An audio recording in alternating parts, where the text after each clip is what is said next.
Christmas 1925.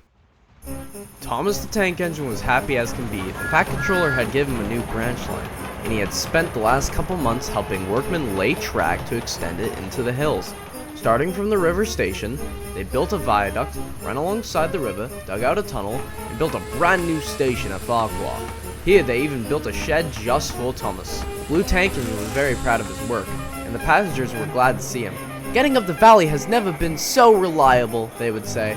He was a very happy little engine, and always got excited to greet his new friends at all the stations. It seemed to him there was always something new to see. But there was one thing that got Thomas even more excited. It was nearly Christmas, and every engine on the railway was getting ready for the annual party held at the big station.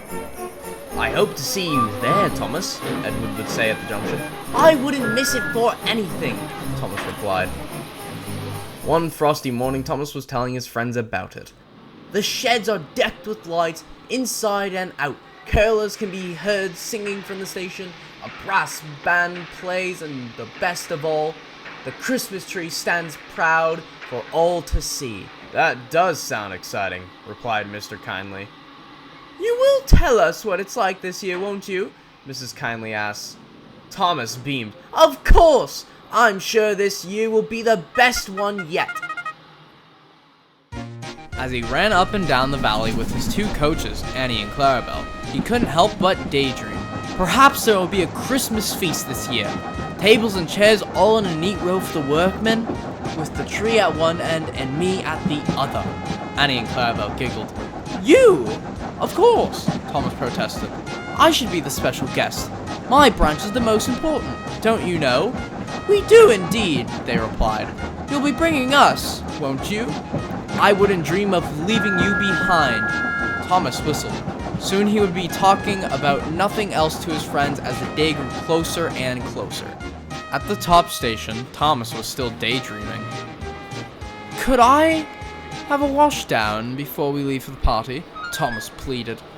"It wouldn't be right to arrive all dirty." "And it wouldn't be right to freeze our hands off over with the cold water," his driver chuckled. "Just concentrate on your journeys. We've got a long way to go before the party. The passengers are relying on us to get them home."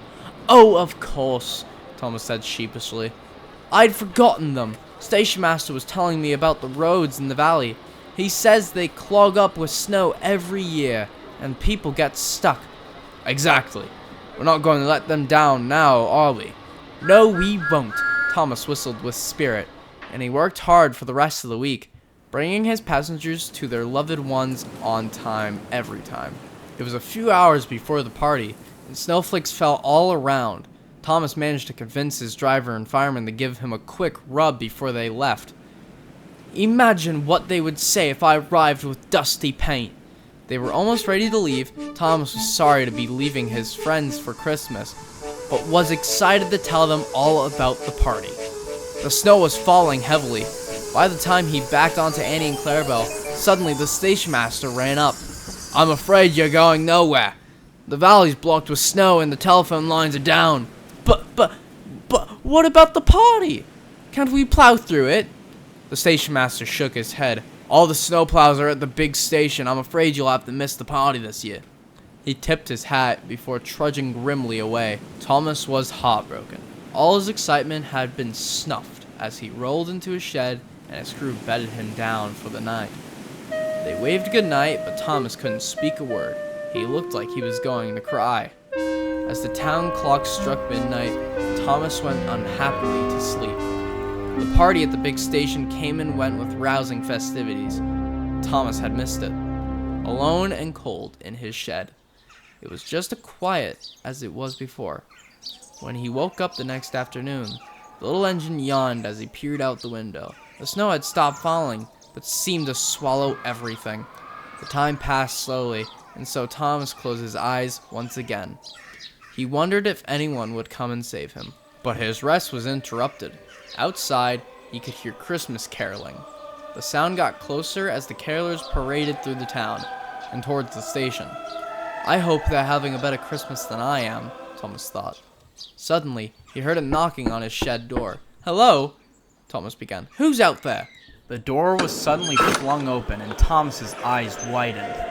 Outside the shed were tables, chairs, people singing and laughing, and best of all, a Christmas tree festooned with lights. "What's all this?" Thomas asked in surprise. His driver spoke first. "We told all your friends how you missed the party, and they all decided we should throw one just for you." "You've done so much for the valley," Mr. Kindly continued. "It's only right we celebrate the most important engine on the whole railway," Mrs. Kindly finished. The rest of the crowd cheered in agreement. Thomas beamed brighter than the snow. He would have whistled in delight if he had the steam. "Oh, thank you, Thomas cheered. "I wish I could join you outside, but I'm rather stuck in my shed."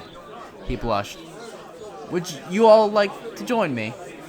"No need," the driver interjected, with a large rope in his hand. He tied it around Thomas's coupling. Everyone grabbed hold of it, and with the driver keeping the brake off, they all heaved Thomas out of his shed and into the daylight. That afternoon, he received presents, sang songs with his friends, and when dusk had fallen, they all sat down for a large Christmas feast. With the blue engine at the head of the table, Thomas was sure in that moment that this year was truly the best Christmas party he had ever had.